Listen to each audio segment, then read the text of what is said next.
Hi friends, welcome back to my channel. Friends, ఈరోజు ఈ వీడియోలో చూడబోయే రెసిపీ కొబ్బరి లడ్డు. ఈ కొబ్బరి లడ్డూను ఈజీగా హెల్తీగా ఎలా ప్రిపేర్ చేసుకోవాలో ఈ వీడియోలో తెలుసుకుందాము. ఈ లడ్డూను ఎలా ప్రిపేర్ చేసుకోవాలో తెలుసుకోబోయే ముందు మీరు కనుక మా ఛానల్ని ఫస్ట్ టైం చూసినట్లయితే please subscribe my channel and click on the bell icon for more updates. ఇప్పుడు మనము ప్రాసెస్లోకి వెళ్దాము. ముందుగా ఒక ప్యాన్ స్టవ్ మీద పెట్టుకొని వేడి చేసుకోండి. ప్యాన్ వేడైన తర్వాత దీనిలో 1 టేబుల్ స్పూన్ నెయ్యి వేసుకొని 10 జీడిపప్పు పలుకులు వేసుకొని గోల్డెన్ కలర్ వచ్చేంత వరకు ఫ్రై చేసుకోండి.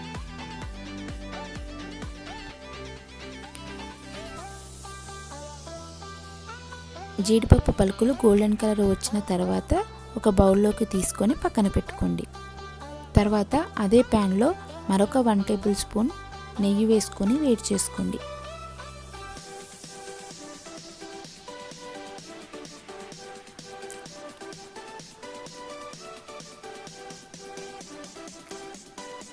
నెయ్యి వేడైన తర్వాత దీనిలో 1 కప్పు కొబ్బరి తురుము వేసుకొని ఫ్రై చేసుకోండి. ఇక్కడ నేను ఒక ఫుల్ కొబ్బరిని చిన్న చిన్న ముక్కలుగా కట్ చేసుకొని మిక్సీలో వేసుకొని బ్లెండ్ చేసుకున్నాను. మీరు కొబ్బరి తురుము తీసే మిషన్తోనైనా కూడా మీరు కొబ్బరి తురుమును తీసుకోవచ్చు. చాలామంది కొబ్బరి తినడం వల్ల కాఫ్ వస్తుంది అంటారు. కాఫ్ రాకుండా ఉండాలి అంటే కొబ్బరికి ఉన్న సైడ్ బ్రౌన్ కలర్ పార్ట్ను తీసేసి మీరు కొబ్బరి తురుముతోటి రెసిపీస్ ట్రై చేయండి. కాఫ్ ఏమీ రాదు. ఇది ఒక చిన్న టిప్ అండి.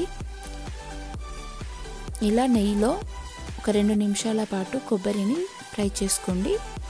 కొబ్బరిలో ఉండే తేమంతా వెళ్ళే వరకు ఫ్రై చేసుకొని దీనిలో 1/2 కప్పు బెల్లము వేసుకొని మొత్తం కలిసేలాగా బాగా కలుపుకోండి.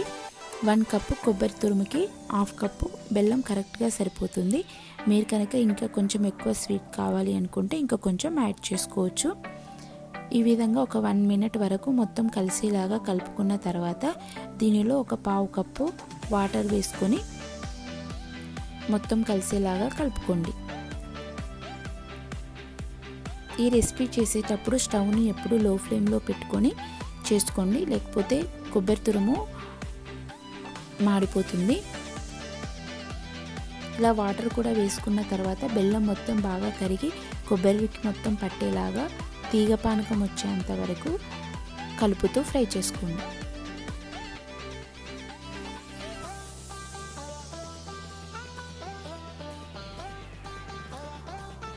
ఇలా ఫ్రై చేసుకున్న తర్వాత దీనిలోనే 1/2 టేబుల్ స్పూన్ ఇలాచీ పౌడర్ కూడా వేసుకోండి. ఒకవేళ బెల్లంలో కనుక ఏమైనా డస్ట్ ఉంటే మీరు ముందుగా కరిగించుకొనైనా కూడా వేసుకోవచ్చు. కరిగించుకొని స్ట్రెయిన్ చేసుకుంటే బెల్లంలో ఏదైనా డస్ట్ ఉన్నా కానీ రిమూవ్ అవుతుంది. ఇలా బెల్లం మొత్తము కొబ్బరి తురుములో కరిగి ఒక 5 నిమిషాల తర్వాత ఒకసారి చెక్ చేయండి. కొద్దిగా కొబ్బరి తురుమును పట్టుకొని చూసి ముద్దలాగా అవుతుందా లేదా అని ఒకసారి చెక్ చేయండి. ఇలా ఉండలాగా మనకు ఫామ్ అయితే లేత పానకం వచ్చినట్టే. మరీ ముదురు పానకం తీయకండి. ముదురు పాకం తీయడం వలన మనకు లడ్డూలు గట్టిగా అవుతాయి. ఇలా లేత పానకం వచ్చిన తర్వాత ఒక ప్లేట్లోకి తీసుకొని చల్లారనివ్వండి.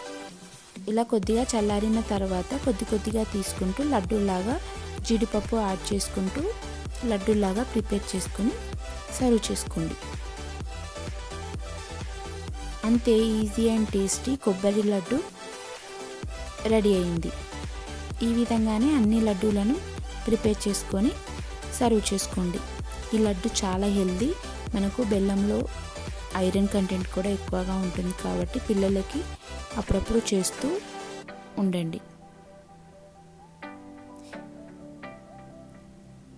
అంతే, టేస్టీ అండ్ ఈజీ హెల్దీ కొబ్బరి లడ్డు రెడీ అయింది. మీకు కనుక ఈ రెసిపీ నచ్చినట్లయితే లైక్ చేయండి, షేర్ చేయండి, కామెంట్ చేయండి. మరొక కొత్త రెసిపీతో మళ్ళీ కలుద్దాము. Till then take care, bye. Thank you for watching.